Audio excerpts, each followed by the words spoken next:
Oke, kita mulai dari hari ini kita akan bahas terkait dengan bab 2 ya. Jadi bab 2 nanti isinya apa aja. Tapi ada sebagiannya udah ACC dari bab 2. Itu jadi yang belum berarti ada beberapa yang belum. Yang udah ACC itu kalau nggak salah Wahyu udah ACC ya. Kemudian Haris Maulana juga udah ACC. Tinggal yang lain belum. Jadi saya jelaskan apa yang diisi yang di bab 2 nanti kalian bisa jabarkan ya. Jadi bab 2 itu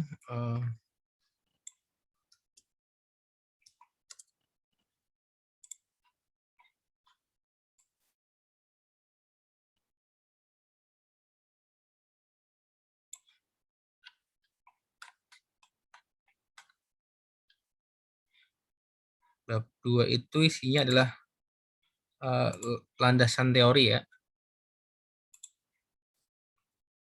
Adalah bab 2 itu landasan teori.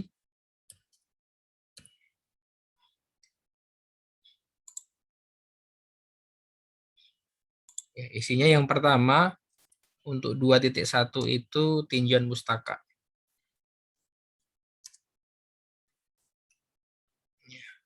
Tinjauan pustaka itu biasanya misalkan di sini 2.1.1 ya. Ada pengertian sistem.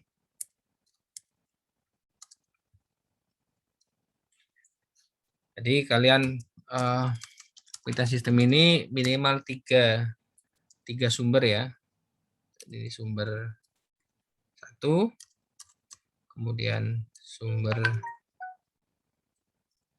2, sumber 3. Baru kesimpulan penulis.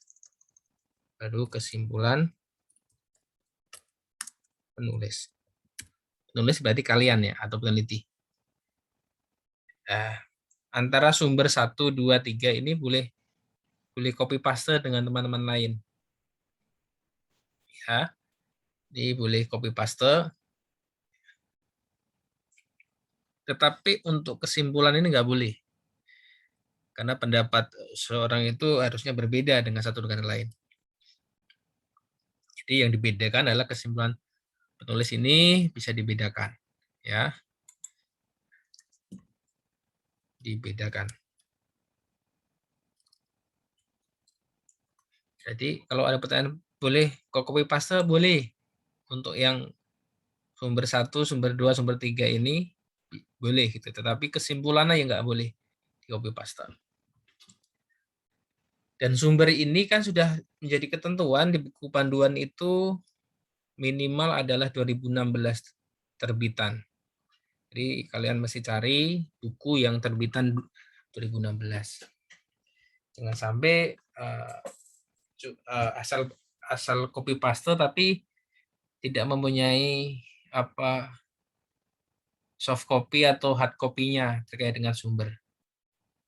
Upayakan nanti ini misalkan sumber A, dari mana kalian mengutip itu mesti ada bukti fisiknya atau evidennya. Minimal ya. Minimal halaman judul ya. Ini sumber ya. Sumber itu minimal ada halaman judul, halaman penerbit ya, dan halaman yang dikutip.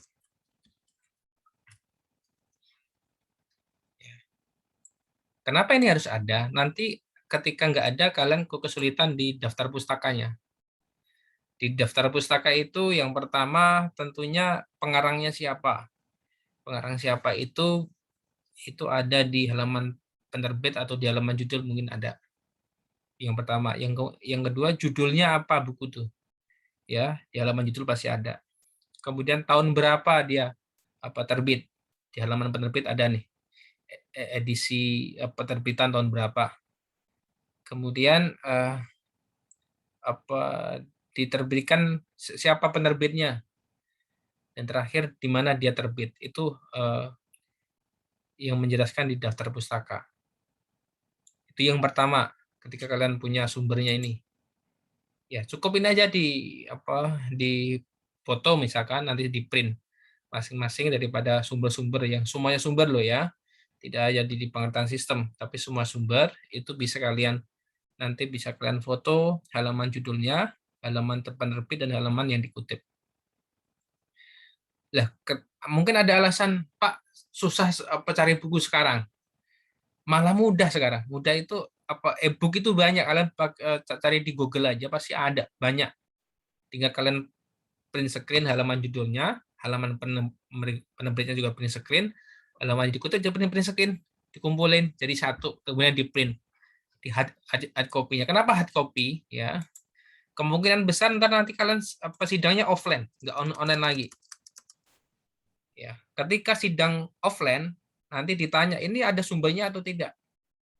Kalau kalian sudah ngumpulkan dari sekarang sumber-sumber tersebut, aman, ada Pak, ini sumbernya, ini buktinya, ya, ini halaman judulnya, halaman penerbit ada, halaman yang dikutip ini.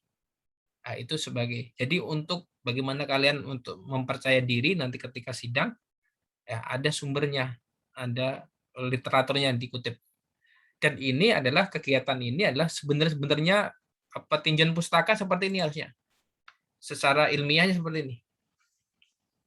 Tidak hanya kita dapat bab 2 dari teman-teman, kemudian ataupun dari kakak kelas kemarin, kemudian kita edit aja. Tidak. Jadi kegiatan daripada tinjauan pustaka atau landasan teori di bab 2 itu harus kajian literatur sesungguhnya. Gitu ya. Ini barangkali sampai 2.1.7. Inilah pengertian berkaitan dengan judul. Ya, kalau judulnya adalah sistem pembelian, berarti pengertian terkait dengan pembelian. Itu ya. Jadi sumber ini kemudian tak tambahin ini minimal terbitan tahun 2016. Kalau ada yang mengutip 2015 berarti sudah kadaluarsa. Lebih bagus misalkan 2020, 2019 ada yang ngutip silakan. Kemudian untuk 2.2 itulah penelitian sebelumnya. Ya. Ini minimal 3 jurnal yang ada nomornya. Ada kalau ada di bawah biasa ada di atas ada nomornya jurnal ini berapa gitu ya. Kalian bisa ikuti. Terbitan apa? Pilih terbitan tahun 2020 atau 2021. Ya. Di internet banyak sekali. Ya. Ketika nanti sudah kalian download dan sebagainya, jangan lupa di print out ya. Secara hard copy.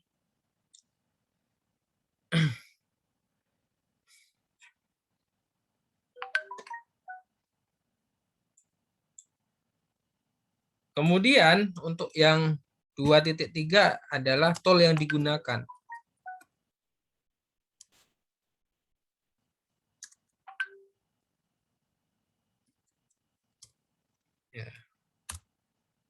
Ya, tool yang digunakan isinya tentunya adalah tool-tool yang digunakan. Misalkan ya 2.1 bisa pengembangan sistem misalkan.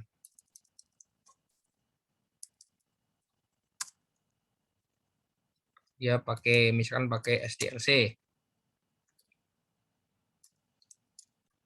Sistem data life cycle ya. Kemudian misalkan toolnya apa? Diagramnya. Ya. Kemudian softwarenya ya, software ya, apa yang digunakan untuk pengembangan sistem tersebut ya. Kemudian untuk 2.4 misalkan 2.4 itulah kerangka kerja teoritis. Ya, ini berupa yang pertama adalah flowchart-nya ya. Yang kedua adalah keterangannya.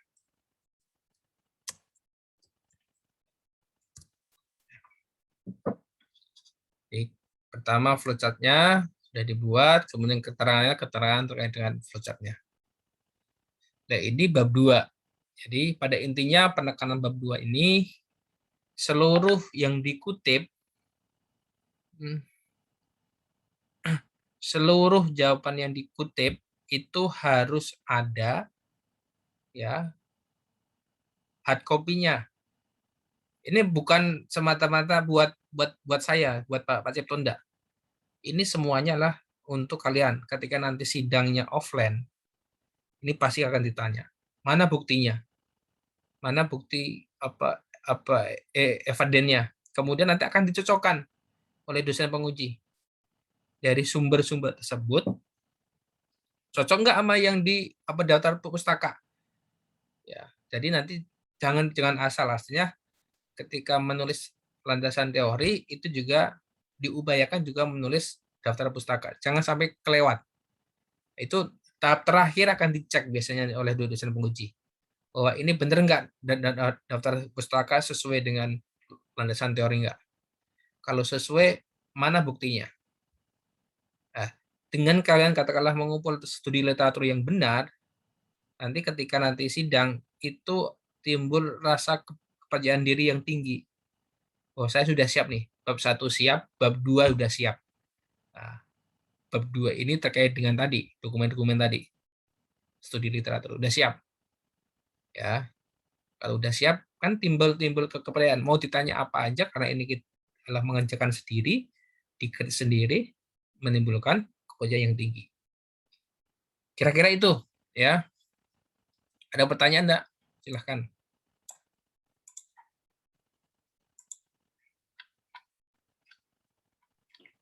Pak, saya mau bertanya. Ya, silahkan.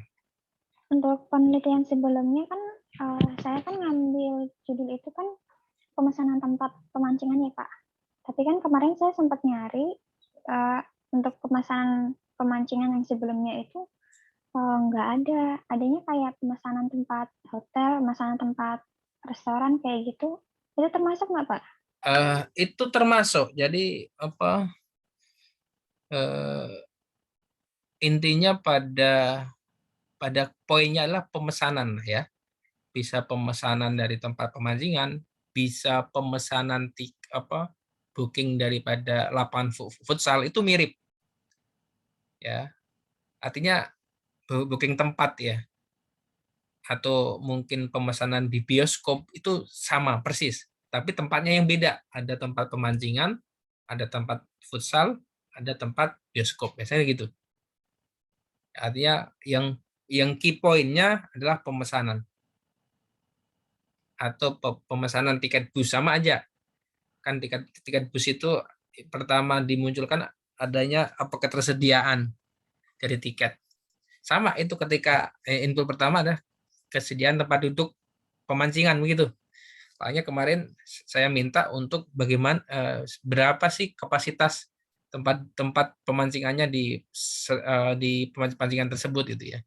Apa 100 tempat duduk atau 50 gitu kan. Itu seperti ketika pesan bis juga, pesan bioskop juga, pesan 8 futsal juga gitu. Ketersediaan daripada tempatnya gitu. Iya Pak, terima kasih. Ya, sama-sama.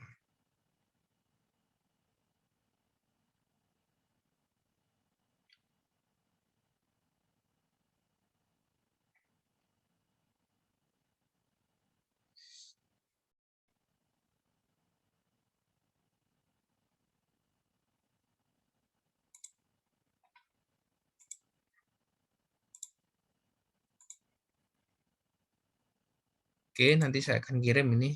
Kita clear dulu. Yang kedua di bab 3. Bab 3 ya. Bab 3 itu berisi yang pertama 31 itu desain penelitian.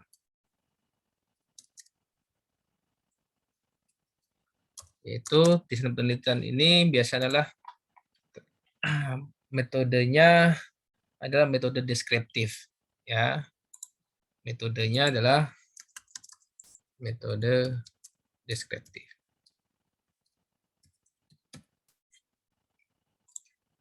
Apa itu metode deskriptif? Adalah jadi metode ini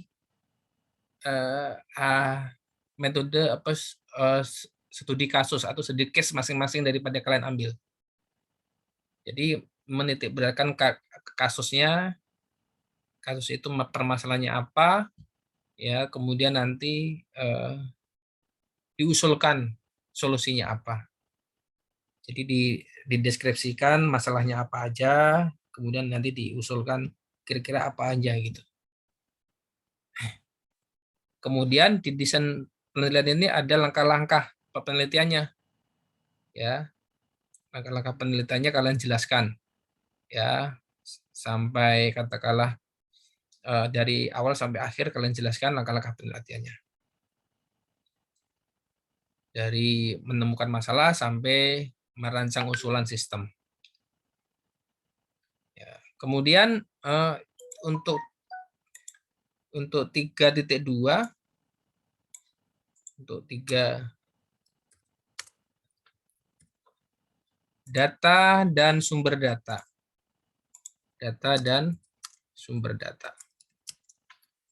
Data biasanya disebutkanlah data primer dan data sekunder.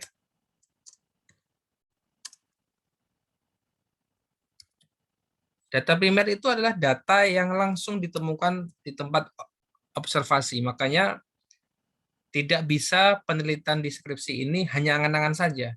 Artinya harus observasi di lapangan. Misalkan data primer, kita dapat data primer itu adalah data-data yang didapat tempat observasi langsung, ya saat kita pengamatan atau observasi, dan dokumen-dokumennya ini biasanya untuk penginputan ke dalam sistem. Contoh tadi kalau pemesanan pemancingan berarti data pertama adalah data pemesanan langsung. Jadi ketika memesan itu dia pakai pesan via WA atau pakai pesan pemesanan gitu ya, karena harus DP barangkali kira-kira itu diambil seperti itu. Atau tiket dan sebagainya itulah data primer. Nah, data sekunder tentunya adalah literatur-literatur yang mendukung daripada penelitian. Contoh tadi adalah jurnal-jurnal yang mirip ya terkait dengan penyewa. Selain data sekunder dengan data primer, biasanya adalah tempat dan waktu penelitian. Ya, tempatnya di mana? Ya, tempat ini disebutkan alamatnya, kemudian waktu penelitian dari kapan sampai kapan. Ya. Kemudian 3.3 lah metode pengumpulan data. Ini ada 3. Misalkan metodenya studi pustaka, kemudian wawancara ya, kemudian observasi. Ya. Nah, masing-masing ini harus ada buktinya atau bukti evidennya. Untuk studi pustaka udah ada bukti di bab 2 tadi. Jadi literatur-literatur di bab 2 itu yang saya minta tadi, bukti halaman judul, halaman penerbit dan halaman yang dikutip tadi adalah sebagai bukti studi pustaka. Untuk bukti wawancara apa wawancara ini adalah nanti setiap aktor di bab 4 itu harus diwawancarai. Buktinya adalah ada pertanyaan dan ada jawaban.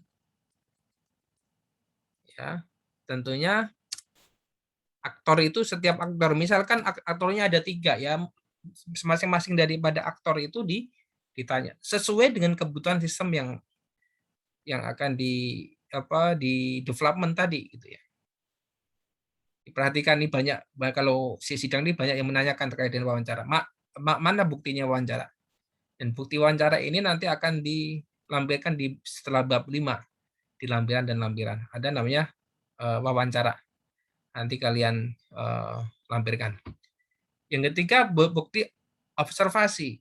Observasi biasanya berupa foto nih. Ya. Berupa foto ya, foto perusahaannya, foto produk mungkin ya, foto kegiatan ya. Yang menandakan bahwa kalian memang benar-benar observasi di lapangan. Jadi tidak hanya di depan laptop terus karang-karang itu enggak ada, karena ada bukti observasi. Foto perusahaannya seperti apa, foto produknya bagaimana, atau foto jasanya bagaimana, atau foto pelayanannya bagaimana, kemudian foto kegiatan. Contoh aja itu ya. Kemudian untuk yang keempat itu adalah metode analisis data. Metode keempat adalah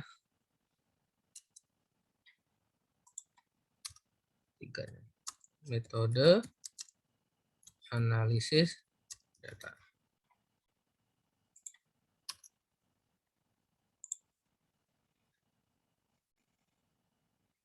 Metode analisis ini ada 2, yaitu metode analisis kuantitatif dan metode analisis kualitatif. Barangkali di statistik sudah diajarkan ya, atau di metodologi penelitian sudah diajarkan bagaimana analisis kuantitatif dan kualitatif ya.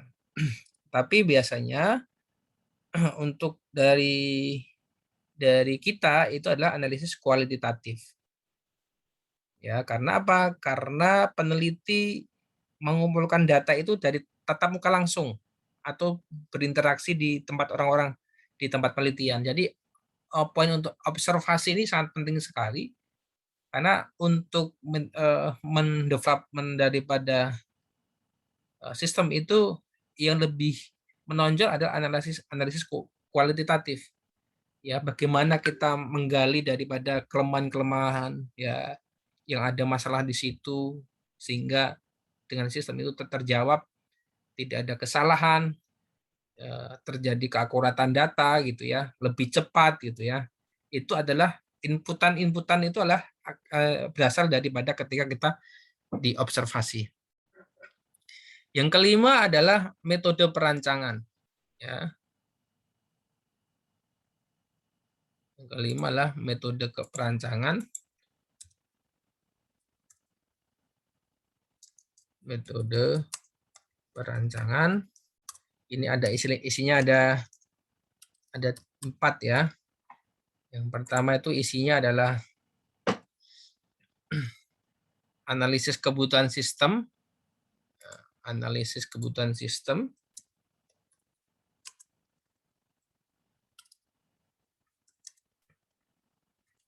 Ya.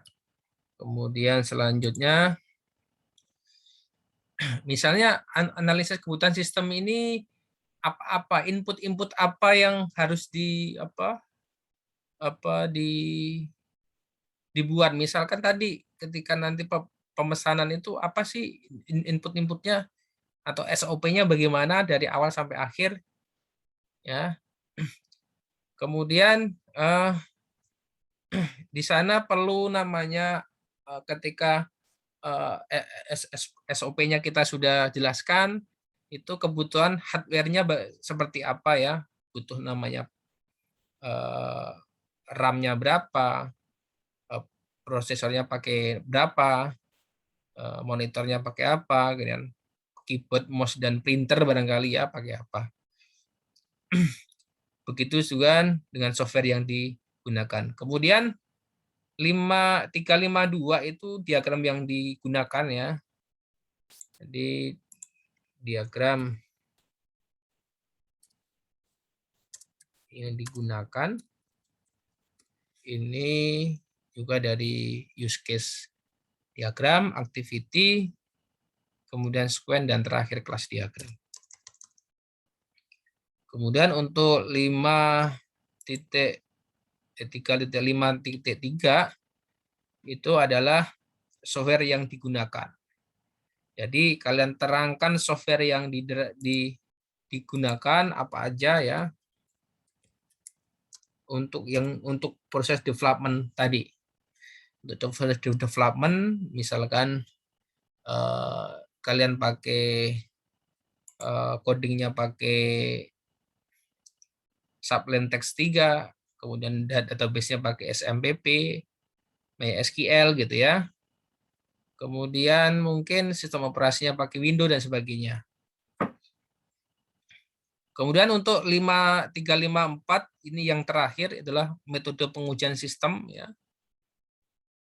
Di metode pengujian sistem.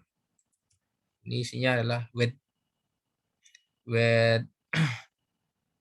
box system dan black box system nanti akan dipilih mana, atau dua-duanya boleh atau cuma satu, white box atau black box gitu ya. Nanti silakan pilih gitu. Jadi ini isinya di bab 3 menekankan bahwa di bab 3 ini pada di posisi 3.3 sebenarnya. Studi pustaka, wawancara, dan observasi. Dan buktinya itu harus ada. Gitu ya. Jadi malam ini barangkali bab 2 bab 3 terlebih dahulu biar tidak lupa lagi itu ya. Nanti bab 4 nanti kita akan pecah menjadi 4. Ya, jadi 4 bagian. Yang pertama untuk visi misi perusahaan ya. Sampai nanti sistem yang berjalan. Yang kedua, activity dan use case dan activity yang diusulkan. Yang ketiga, sequence dan class diagram. Yang terakhir baru nanti rancangan database, tampilan layoutnya, sampai nanti jadwal pengembangan sistem dan hasil daripada testing.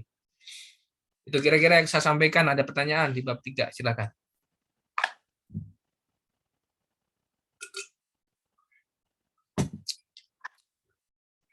Gak usah banyak-banyak deh, bab 2 selesai, bab 3 selesai gitu.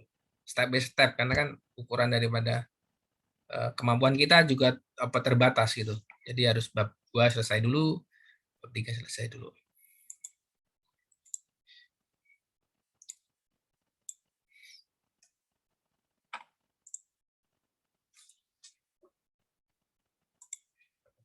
Oke, hasil daripada diskusi malam ini nanti whiteboard-nya tadi nanti akan saya kirim ke WA Group, kemudian nanti hasil daripada record nanti saya upload ke YouTube ya, nanti ketika lupa kalian bisa buka lagi.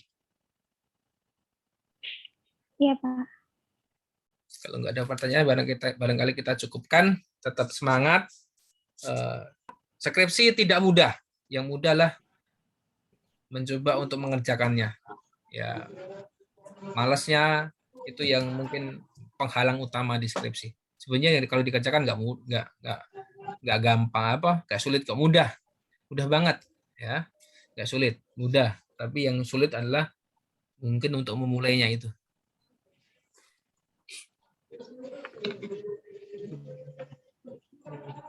Oke, kalau nggak ada pertanyaan, barangkali kita cukupkan. Sekian, terima kasih. Mohon maaf. Assalamualaikum warahmatullahi wabarakatuh. Selamat malam. Waalaikumsalam. Terima kasih, Pak. Ya, Terima kasih, Pak.